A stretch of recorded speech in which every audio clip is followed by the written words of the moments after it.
네, 오늘 말씀의 제목을 복음의 능력을 회복합시다. 예, 라고 제목을 붙여봤습니다. 우리 기독교가 어떤 종교인지 잘 모르시죠? 아마 잘 모르시는 분들이 더 많으실 것 같아요. 이 우리나라 역사에도 기독교가 굉장히 많은 영향을 끼쳤는데 이런 것들을 아마 믿으신 그 믿음을 오래 하셨던 분들도 믿음을 가지셨던 분들도 그거를 잘 모르는 그런 경우를 바라보는 것 같습니다. 우리 사도행전 저희가 이제 아침마다 사도행전 이렇게 말씀 묵상하면서 이 초대교회의 모습들을 우리가 좀 바라봤었는데 초대교회는 이 세상 사람들한테 다 존경을 받고 그리고 하나님의 그 놀라운 능력들 병을 고치기도 하고 귀신을 쫓기도 하고 그런 놀라운 능력들을 행하던 사람들이 우리 기독교였습니다. 근데 이제 이거는 너무 이제 먼 얘기 같고 남의 나라 얘기 같고 이래가지고 잘 와닿지 않을 수 있습니다. 근데 우리나라 대한민국에서도 우리 기독교인들을 통한 놀라운 역사들은 굉장히 많이 일어났었습니다.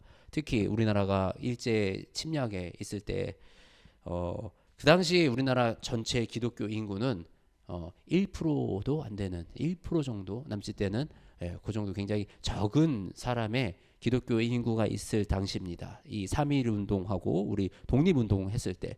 근데 이 독립운동을 주도했던 그 멤버들 중에 50%가 넘는 사람이 이 기독교인들이었습니다.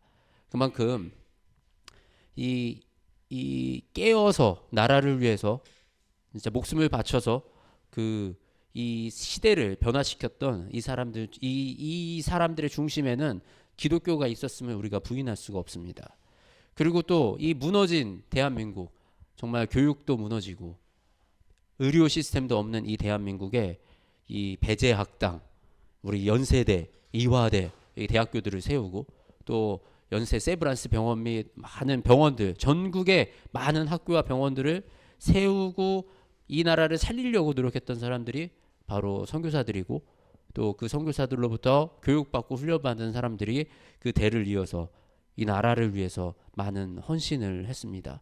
특히 처음에 저희 제 첫 번째 대통령 이승만 대통령도 우리 믿음의 사람이었고 우리 선교사님과 함께 아펜젤러 선교사님한테 편지를 띄우던 그런 분이었습니다.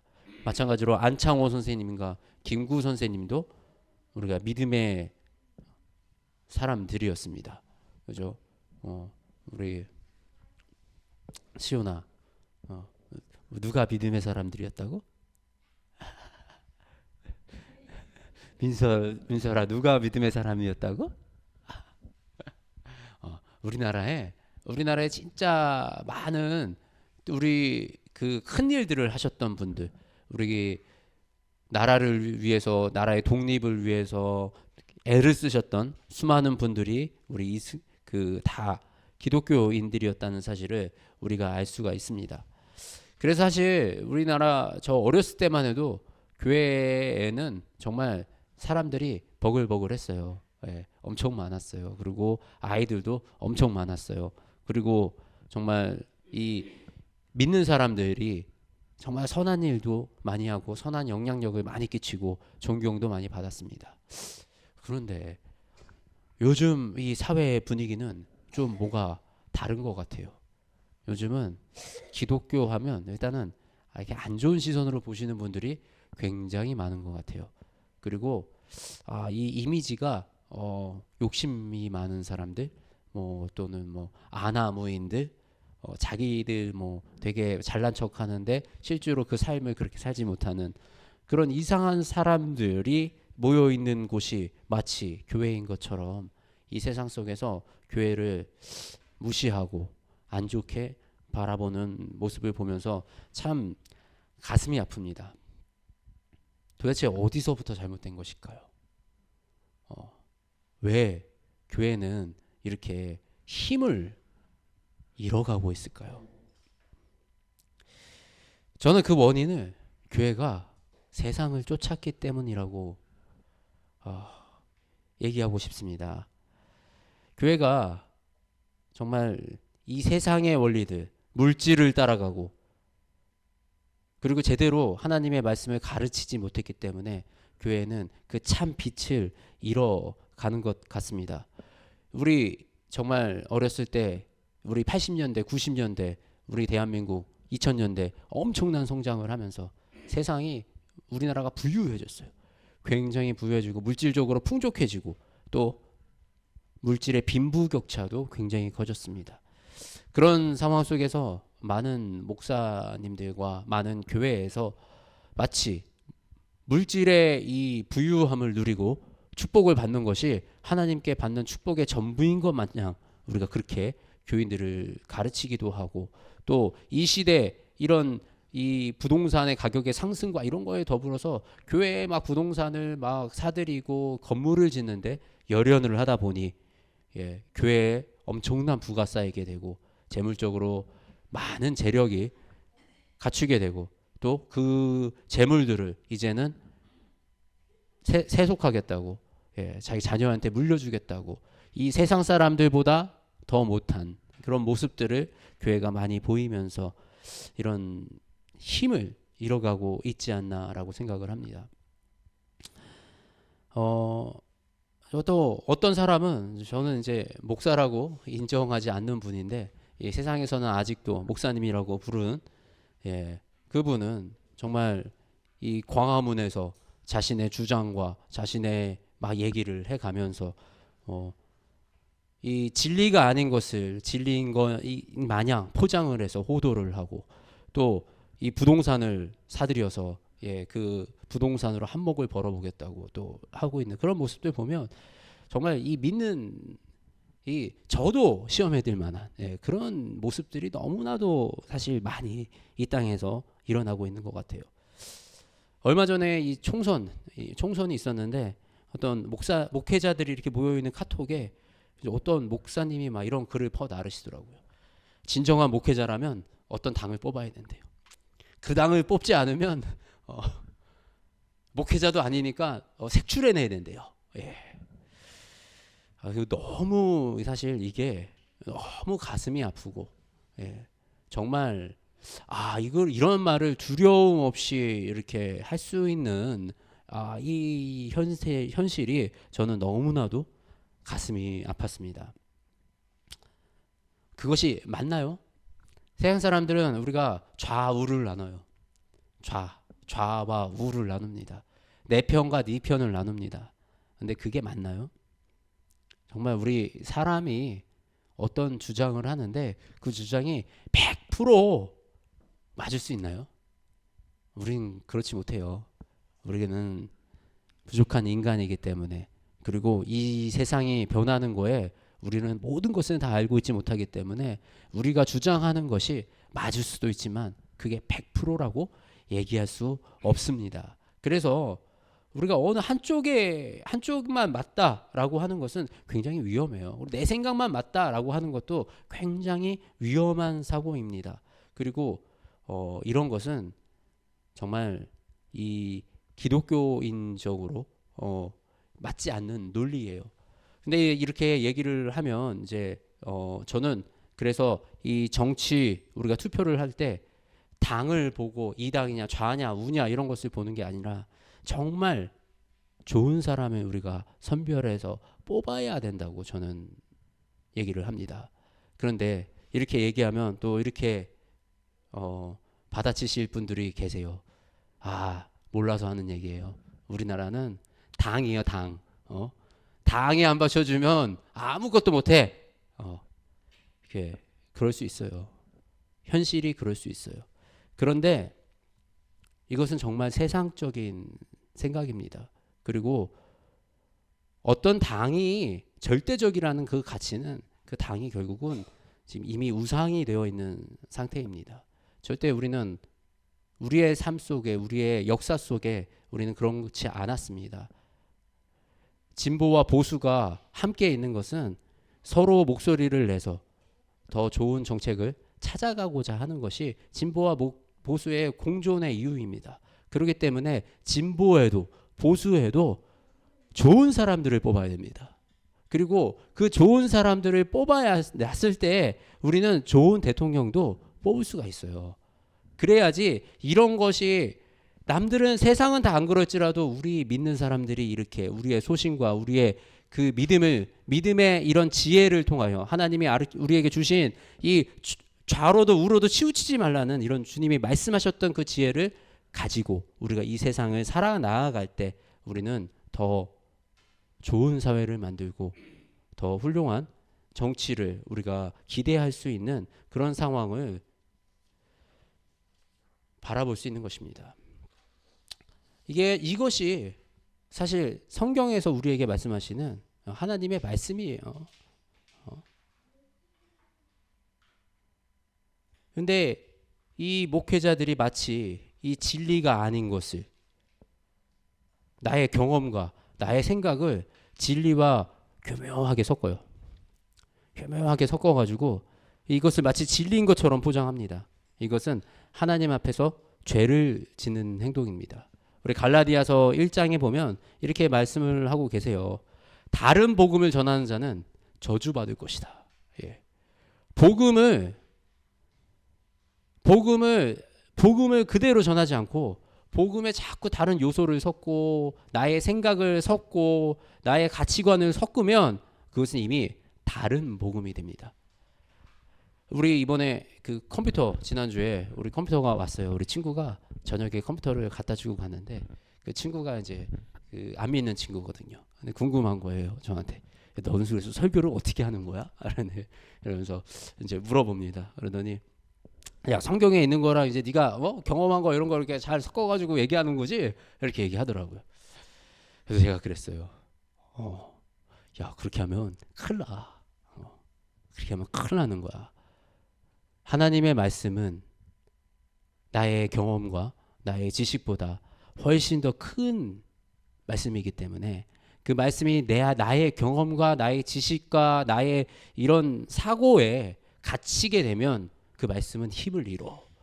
그 말씀은 나만큼밖에 능력이 안 되는 거야. 근데 내가 하나님의 말씀을 그대로 전할 때, 하나님의 말씀을 성령의 감동에 의해서 그대로 하나님이 주시는 말씀을 전할 때 비로소 그 말씀에는 능력이 있고 말씀에는 힘이 있는 거야. 그래서 설교를 준비하고 할 때 저는 정말 생각보다 굉장히 많은 시간을 보내요. 설교를 제가 아직 이제 뭐 초짜라 그럴 수도 있는데 어제도 잠도 한 4시간 정도도 못 잤어요. 예, 그리고 설교를 준비를 합니다. 오랜 시간 동안 묵상을 하고 또 어쩔 때는 한 말씀을 뭐 한 주 동안 내내 묵상을 하고 그리고 이제 주일날 또 토요일날 설교 준비를 해서 그렇게 나와서 제가 말씀을 전하기도 해요. 이 말씀을 전할 때는 두려움으로 말씀을 준비합니다. 예. 이 말씀 안에 나의 이 편협한 생각과 나의 이 작은 경험이 이 말씀을 가두고 내가 이렇던 나의 사고가 이 안에 들어가서 하나님이 전하려고 했던 그 말씀을 내가 왜곡시킬까봐 그 두려움으로 더 많이 찾아보고 더 많이 조사도 하고 또 이렇게 말씀을 준비하는 시간을 가지게 됩니다. 그만큼 이 하나님의 말씀을 전하는 것은 두려운 일입니다. 두려운 일. 왜 두려워요? 하나님의 말씀은 진리의 말씀이기 때문입니다. 그리고 하나님의 말씀은 능력의 말씀이기 때문입니다. 하나님의 이 말씀을 안 들었으면 몰라요. 안 들었으면. 근데 우리가 들었잖아요. 들었는데 우리가 그 들은 말씀을 무시하면 우리는 하나님 앞에서 죄를 짓는 겁니다. 우리가 말씀을 들었어요. 우리가 아예 몰랐어요. 하나님이 이런 말씀을 하셨는지 이런 존재이신지 우리가 알 수 없었을 때 우리가 죄를 짓는 것과 우리가 하나님의 말씀을 듣고 하나님이 우리에게 말씀하셨는데 내가 들었는데 그것을 무시하는 것은 엄연히 다릅니다. 그렇기 때문에 이 자리에서 이렇게 제가 말씀을 전하는 것은 단순히 저의 어떤 하고 싶은 얘기를 하는 것이 아니라 하나님이 말씀을 통하여 우리에게 주시는 그 말씀을 전하고 또 우리는 그 말씀을 하나님의 말씀으로 알고 겸손하게 낮은 자세로 우리가 그 말씀을 들을 때 하나님의 영이 이곳에 함께하여 주셔서 우리의 마음을 만져주시고 우리에게 그 말씀의 능력을 경험하게 하시며 또 우리가 예수 그리스도를 따르는 그 삶을 감당할 수 있는 그 능력을 주시는 줄 믿습니다. 우리 기독교 믿는 사람들, 믿는다는 게 어떤 것일까요? 믿는다는 거. 요즘 이 빅데이터 시대, AI 시대 그래가지고 요즘 이제 그 데이터가 많이 모인 것이 확실한 데이터라고 많이들 주장하고 생각을 하는 것 같아요. 집단지성이라 그러죠. 많은 사람이 이 생각을 하면 그 생각이 맞는 거야. 많은 사람 교육을 하는데 많은 사람들이 저 학원 가면 저 학원이 맞는 거야. 많은 사람들이 이렇게 교육시키면 저 방법이 맞을 거야 라고 생각을 합니다. 주변에서 그래서 아이들 이렇게 교육시키고 그러면 불안이 밀려오죠. 우리 아이만 뒤처지는 거 아니야? 뭔가 잘못되는 거 아니야? 이런 생각이 들기도 합니다. 그런데요, 정말 그런가요? 정말 많은 사람들이 생각하는 것이 항상 정답일까요? 우리 식당 고를 때는 그게 좀 통하는 것 같아요. 많은 사람들이 리뷰를 잘 달아놓은 식당에 가면 어제도 맛있습니다. 우리가 인터넷에서 물건을 살 때 리뷰와 평점이 많은 물건을 사면 실패를 잘 하지 않습니다. 그런데요, 나라의 경제 정책을 세우는데 많은 사람들의 의견을 들어서 될까요? 안 될 겁니다. 그러면 정말 배가 산으로 가겠죠. 이렇게 전문성이 있는 뭔가 깊은 영역으로 들어가면 이 얘기는 완전히 다른 얘기가 됩니다. 그래서 전문성으로 들어갈수록 전문가의 얘기를 들어야 합니다. 그런데 만일에 의사, 긴급한 수술을 앞둔 의사가 생명을 살리려고 수술을 할 때 많은 사람들의 의견이 필요할까요? 그렇지 않습니다. 그 의사 한 사람의 전문성과 그 사람의 판단과 그 사람의 지식으로 그 생명을 살릴 수가 있는 겁니다. 이처럼 보다 전문성으로 보다 중요한 영역으로 가면 갈수록 집단지성이 아니고 정말 지식과 지혜가 있는 사람의 그 결정이 너무나도 중요합니다. 근데 우리의 믿음 생활이 그렇습니다. 우리의 믿음 생활은 집단지성을 따라가는 게 아니에요. 세상 사람들이 100명이 저렇게 얘기하니까 저게 옳아요. 와, 이제는 동성끼리 결혼할 수 있으니까 와, 그런 시대인가 보다. 뭐 동성은 뭐 이렇게 우리가 성전환을 하고 이런 거는 어쩔 수 없는 유전적인 거래. 이런 것들을 우리는 받아들일 수도 없고 그것들은 진리가 아니에요. 옆에서 아무리 많은 사람들이 뭐라고 얘기해도 우리는 진리를 선포하고 진리를 따르는 사람들이 되어야 합니다. 그리고 그 진리는 오직 예수 그리스도의 가르침과 그 말씀 속에 있습니다. 성경에서 우리가 이 진리의 말씀을 따라갈 때 우리가 무엇을 겪게 되냐라고 얘기하면 우리가 핍박과 환난을 겪는다 그래요. 우리가 말씀대로 살으면 제일 먼저 오는 게 축복이 아니고 사실은 핍박과 환난이에요. 그 과정이 없으면 우리는 제대로 된 믿음으로 우리가 이 성숙한 믿음으로 들어갈 수가 없어요. 왜? 우리의 삶은 전혀 반대의 삶을 살고 있었거든요. 우리는 전혀 다른 삶을 살고 있었어요. 지금까지의 우리의 삶은 이 말씀과 전혀 동떨어져서 내가 주인이 돼서 내가 이 인생의 주인으로서 내 마음대로 인생을 살고 있었던 우리 모두입니다. 그런데 예수님을 만나면요, 우리가 믿음 생활을 시작을 하면 제일 먼저 우리의 삶부터 돌아봐야 됩니다. 우리의 삶을 이 말씀에 근거해서 말씀의 기준으로 나의 삶이 하나님이 말씀하시는 그 삶과 같은가? 나의 삶 속에 뭔가 지금 하나님이 싫어하시는 이런 것들이 나의 삶 속에 존재하지 않는가? 우리가 이런 것들을 먼저 살펴야 해요.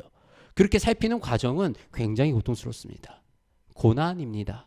그리고 주변의 사람들이 그러죠. 너 뭐 안 하던 애가 왜 그래? 너 이상해졌어. 라고 얘기도 하고, 세상의 이론과 세상의 이치를 계속 따르라고 강요를 하면서 핍박을 주기도 하고, 여러 가지 우리는 어려운 환경을 건너가야 해요.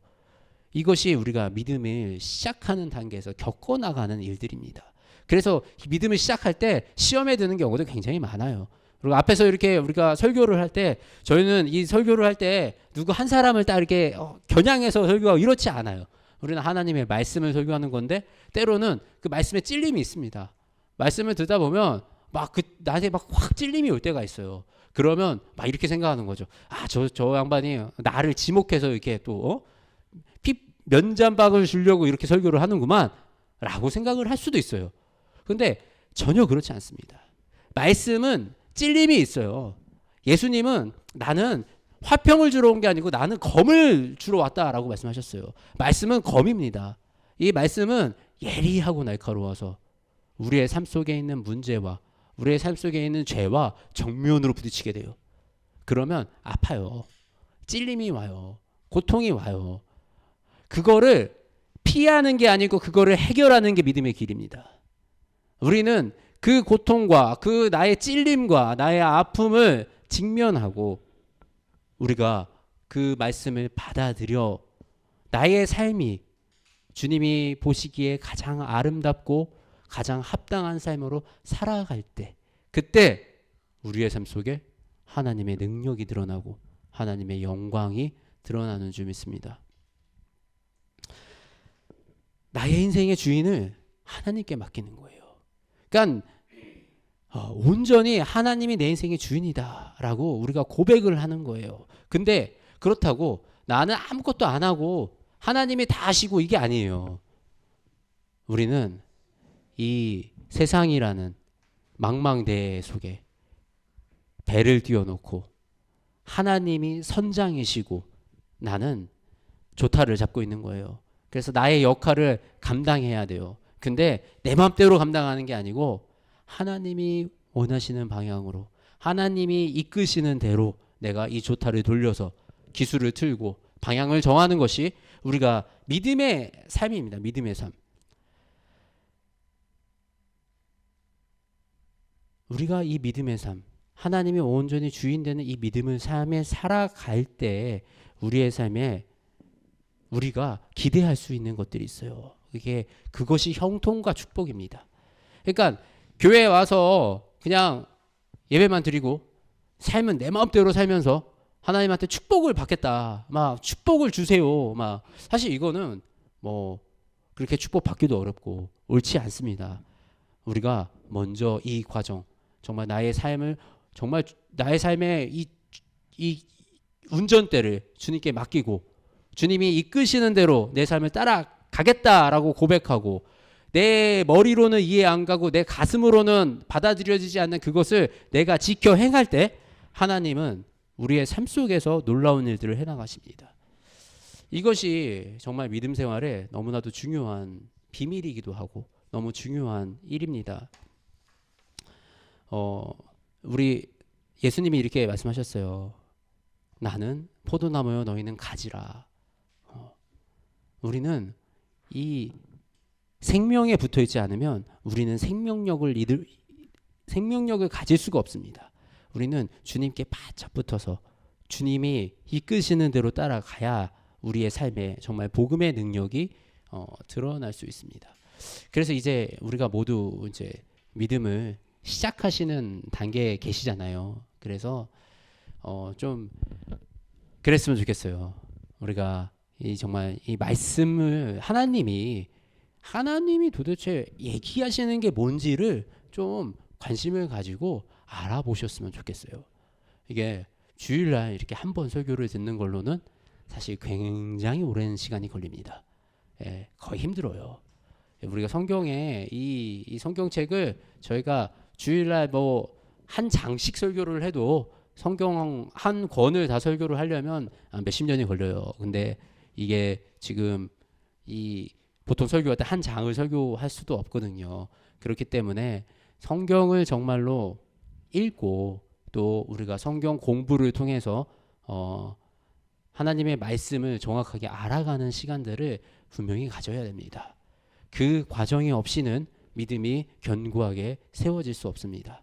그 과정이 없으면 자꾸 우리는 그런 진리와 진리가 아닌 것을 교묘하게 섞어서 자신의 이익을 위해서 유용하는 이런 사람들의 우리가 쓸려 다닐 수밖에 없어요. 그 사람들의 말은 달콤해요. 그 사람들은 듣기 좋은 소리를 해요. 근데 우리의 말씀은 그저 듣기 좋은 소리를 하는 게 하나님의 말씀이 아닙니다. 하나님의 말씀은 내 귀에 듣기 좋은 소리가 아니라 정말 우리에게 약이 되고 우리에게 정말 좋은 것을 주기 위해서 때로는 우리의 뼈와 살을 깎아야 되는 그런 것이 말씀이에요. 그래서 어떤 말씀을 들어도 우리가 그 말씀에 순종하고 그 말씀을 하나님의 말씀으로 기억하고 그리고 그 삶에 다가가려고 노력하는 그 삶을 우리 모두가 살아나시기를 주님의 이름으로 축복합니다. 우리 한번 결단하는 기도를 좀 했으면 좋겠어요. 결단하는 기도. 우리 한번 눈 감고 이렇게 제가 한번 기도하는 거 따라서 이렇게 기도 한번 해보시면 좋겠습니다. 하나님, 이제 우리 결단하기 원합니다. 같이 따라해 주세요. 소리 내가지고 따라해 주세요. 하나님, 이제 우리 결단하기 원합니다. 주님께 나의 삶을 맡기겠습니다. 나의 삶을 주님께 순종하는 삶으로 살겠습니다. 주님, 나의 인생의 참 주인이 되어 주셔서 우리를 주님의 품으로 인도하여 주세요. 예수님의 이름으로 기도드립니다. 아멘. 제가 한 번 더 기도하겠습니다. 아버지 하나님, 아직 주님을 잘 몰라요. 이제 말씀을 듣고 배우고 아버지 말씀을 알아가기 원합니다. 아직 예수님을 잘 몰라요. 그렇지만 예수님을 나의 주인으로 온전히 모시고 하나님께 우리가 방향을 두고 이 인생을 살아가기를 결단하고 우리가 고백합니다. 주님, 이곳에 주님의 은혜를 더하여 주시옵소서. 아버지, 이곳에 주님의 영광을 부어 주시옵소서. 아버지, 이곳에서 우리가 결단하는 이 결단이 주님 우리의 삶의 결단이 되게 하시며 아버지, 지금 그저 따라한 기도가 아니라 아버지, 이 한 번의 기도로 인하여 주님이 우리의 인생을 통째로 바꾸시고 아버지, 주님이 우리의 삶 속에 우리의 인생 속에 참 주인이 되어 주셔서 아버지, 이 세상이 줄 수 없는 평안을 우리가 누리게 하시며 아버지, 이 세상이 줄 수 없는 기쁨을 주님 누리게 하시며 또한 아버지, 우리의 가정마다 주님의 그 복음이 들어가 아버지, 우리 아이들의 생명이 아이들의 영혼이 주님이 주시는 그 지혜와 능력으로 부어질 수 있도록 주님 축복하여 주시옵소서. 주님, 우리에게 주의 권능을 도하여 주시옵소서. 성령님이시여 함께하여 주시옵소서. 날마다 우리가 가는 곳마다 아버지의 능력이 드러나며 우리가 서 있는 곳마다 주님의 향기가 드러나가는 그런 우리가 삶의 예배자로 이 땅에 살아나갈 수 있도록 주님 역사하시고 인도하여 주시옵소서. 주님 사랑합니다. 감사합니다. 성령님 감사합니다. 우리와 함께 하시는 주님을 찬양합니다. 우리 주 예수 그리스도의 이름으로 기도드립니다. 아멘.